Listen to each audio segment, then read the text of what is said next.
जय हिंद दोस्तों, दुर्गा एंड सुहावन क्लासेज में आज आपका स्वागत है। मैं सुहावन कुमार गुप्ता आज हिंदी के गोधुली के चैप्टर 5 लेकर आए हैं, जिसका नाम है नागरी लिपि। और नागरी लिपि का लेखक है गुणाकर मूले जी। और इसका फर्स्ट क्वेश्चन कह रहा है कि निम्न भाषाओं में से किस भाषा को देवनागरी लिपि में लिखते हैं। तो देवनागरी लिपि में हम हिंदी भाषा को लिखते हैं। ऑप्शन डी इसका राइट आंसर हो जाएगा, हिंदी भाषा। क्वेश्चन नंबर 2 कह रहा है कि स्थापत्य की उत्तर भारत की एक विशेष शैली को क्या कहते हैं। तो स्थापत्य की उत्तर भारत के विशेष शैली को द्राविड़ शैली कहते हैं। ऑप्शन सी इसका राइट आंसर होगा, द्राविड़ शैली। क्वेश्चन नंबर 3 कह रहा है कि टकसाल शब्द का अर्थ क्या होता है। तो टकसाल शब्द का अर्थ जहाँ सिक्के ढलते हैं उसे कहते हैं। जहाँ सिक्का को ढाला जाता है सिक्के को, उसी को हम क्या बोलते हैं, टकसाल। क्वेश्चन नंबर 4 कह रहा है कि किस शासक ने ऐसा सिक्का चलाया जिस पर नागरी लिपि में राम सीए शब्द अंकित था। इसका करेक्ट आंसर होगा, बादशाह अकबर ने चलाया था उस सिक्के को जिस पर राम सीए अंकित थे। क्वेश्चन नंबर 5 कह रहा है कि चंद्रगुप्त विक्रमादित्य का व्यक्तिगत नाम क्या था। तो चंद्रगुप्त विक्रमादित्य का व्यक्तिगत नाम देव था। ऑप्शन सी इसका राइट आंसर हो जाएगा। क्वेश्चन नंबर 6 कह रहा है कि काशी क्या है। तो काशी जो है देव नगरी है। ऑप्शन बी इसका राइट आंसर हो जाएगा। क्वेश्चन नंबर 7 कह रहा है कि कर्नाटक प्रदेश का श्रवणबेलगोल स्थान किसका प्रसिद्ध तीर्थ स्थल है।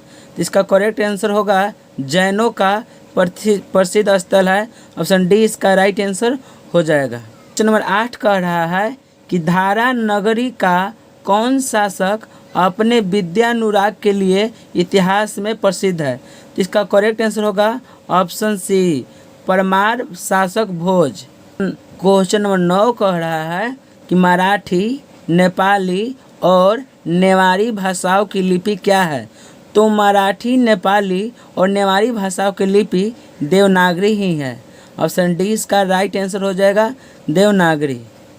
क्वेश्चन नंबर 10 कह रहा है कि गुणाकर मूले ने मिडिल स्तर की पढ़ाई किस भाषा में की है।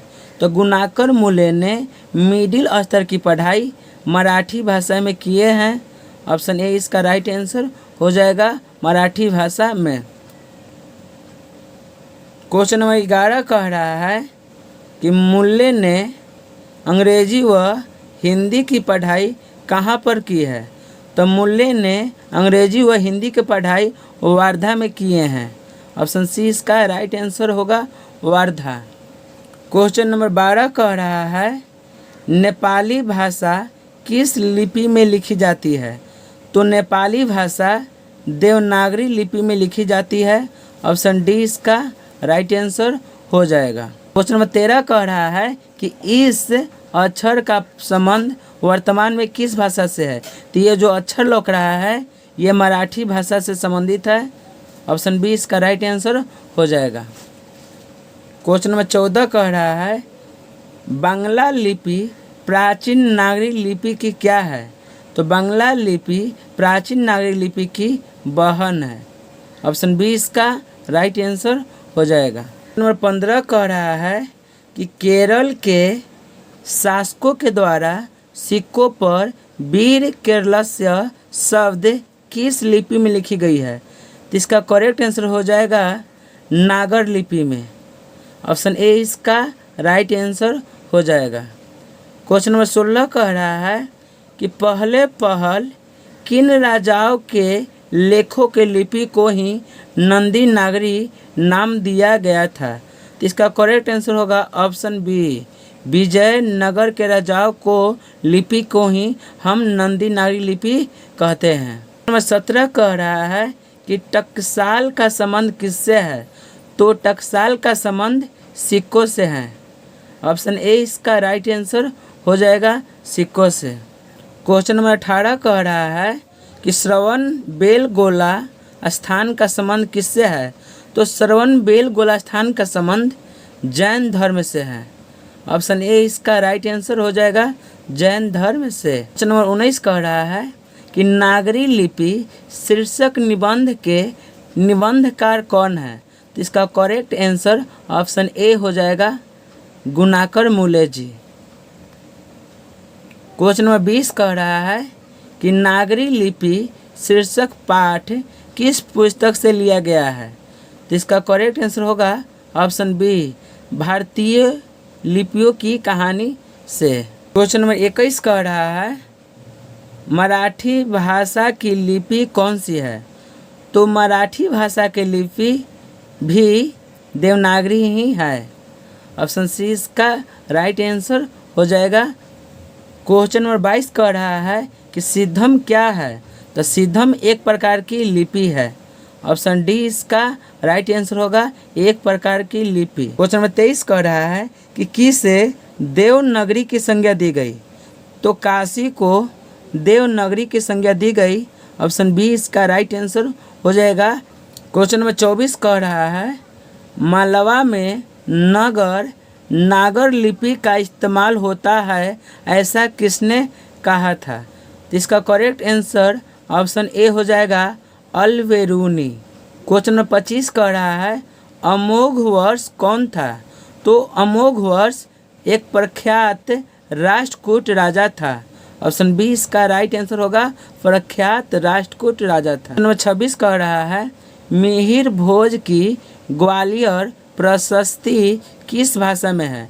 तो इसका करेक्ट आंसर ऑप्शन सी हो जाएगा, संस्कृत भाषा में। नंबर 28 कह रहा है ईसा की 14वीं 15वीं सदी के विजयनगर के शासकों ने अपने लेखों की लिपि को क्या कहा? तो विजयनगर के शासकों ने अपने लिपि को नंदी नगरी कहा। ऑप्शन ए इसका राइट आंसर हो जाएगा।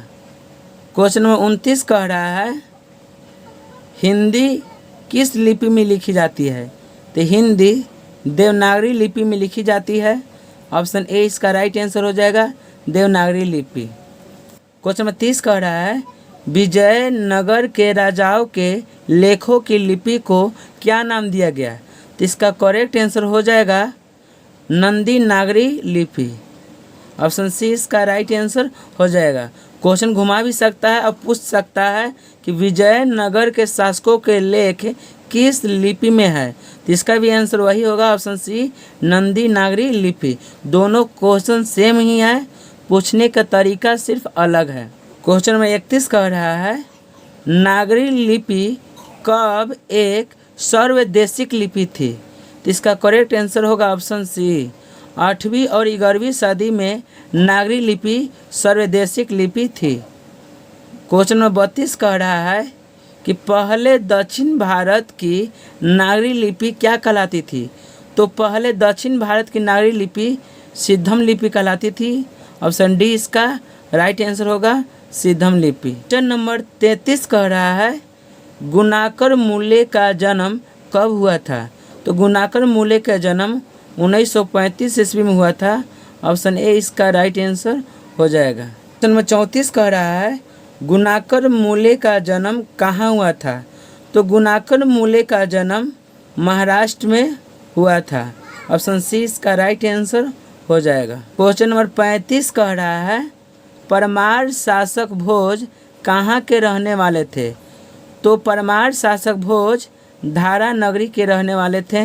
ऑप्शन ए इसका राइट आंसर होगा, धारा नगरी के रहने वाले थे। क्वेश्चन नंबर 36 कह रहा है गुप्तों की राजधानी को क्या कहा जाता होगा? तो गुप्तों की राजधानी को देवनगर कहा जाता था। ऑप्शन डी इसका राइट आंसर हो जाएगा, देवनगर। क्वेश्चन नंबर 37 कह रहा है गुणाकर मूले ने विभिन्न विषयों पर कितने निबंध लिखे हैं? तो गुणाकर मूले ने विभिन्न विषयों पर 2500 से अधिक निबंध लिखे हैं। ऑप्शन बी इसका राइट आंसर हो जाएगा। क्वेश्चन नंबर 38 कह रहा है भारतीय लिपियों की कहानी किनकी प्रसिद्ध रचना है? तो भारतीय लिपियों की कहानी गुणाकर मूले का प्रसिद्ध कहानी है।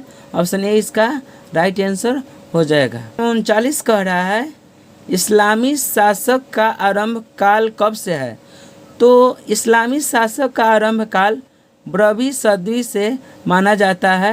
ऑप्शन ए इसका राइट आंसर होगा 12वीं सदी से। क्वेश्चन नंबर 40 कह रहा है गुणाकर मूले की मृत्यु कब हुई?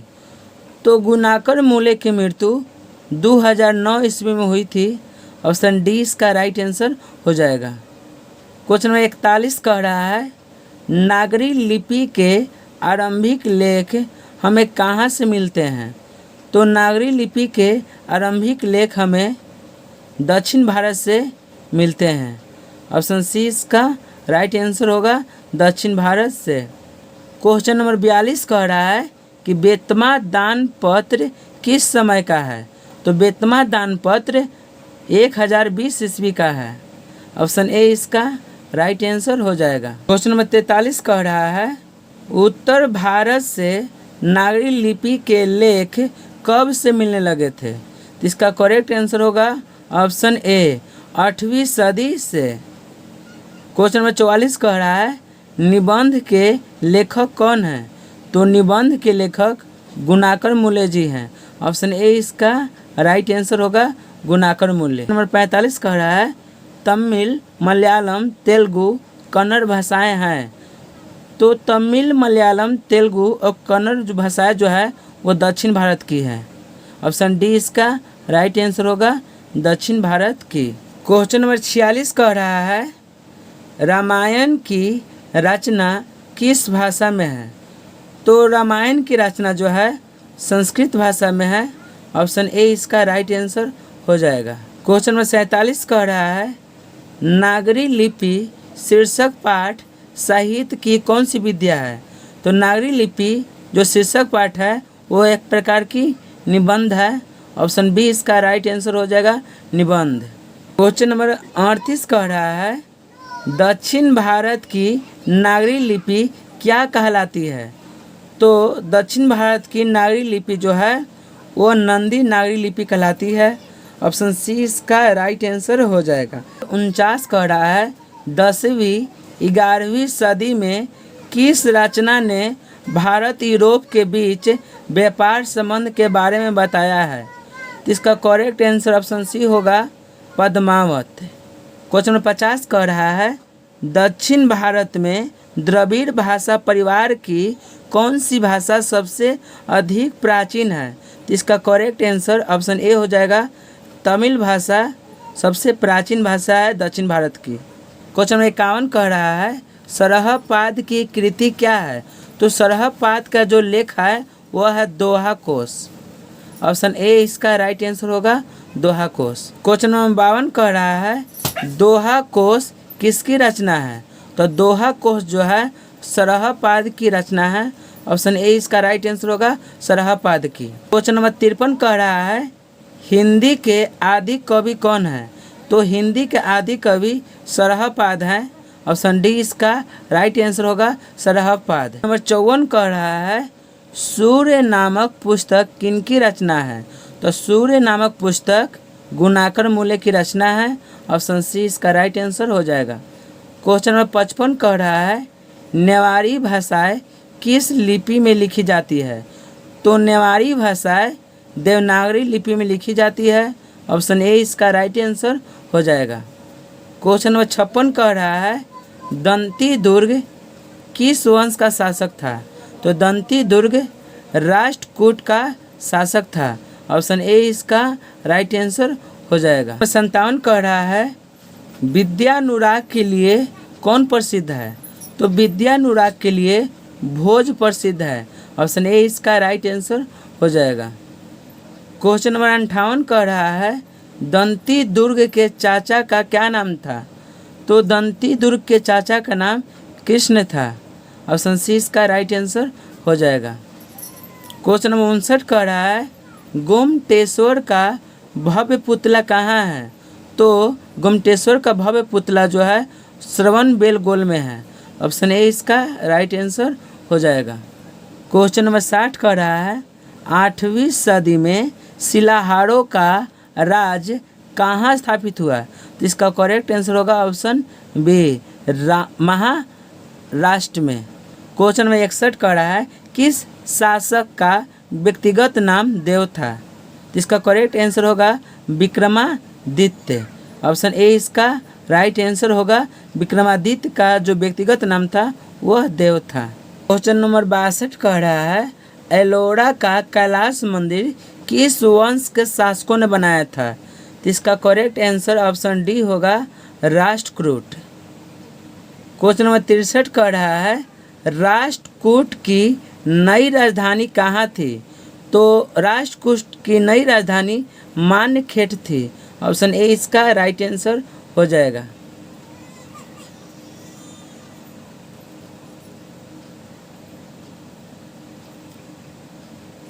क्वेश्चन नंबर 64 कह रहा है गणित सार संग्रह की रचना किसने किया था?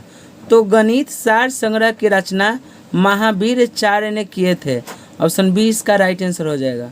क्वेश्चन नंबर 65 कह रहा है गंग वंश के शासकों का संबंध वर्तमान के किस क्षेत्र से था? तो गंग वंश के शासकों का संबंध वर्तमान में उड़ीसा क्षेत्र से था। ऑप्शन ए इसका राइट आंसर हो जाएगा। क्वेश्चन नंबर 66 कह रहा है कि ब्राह्मणी शैली का प्रचलन कहाँ था? तो ब्राह्मणी शैली का प्रचलन उड़ीसा में ही था। ऑप्शन सी इसका राइट आंसर होगा।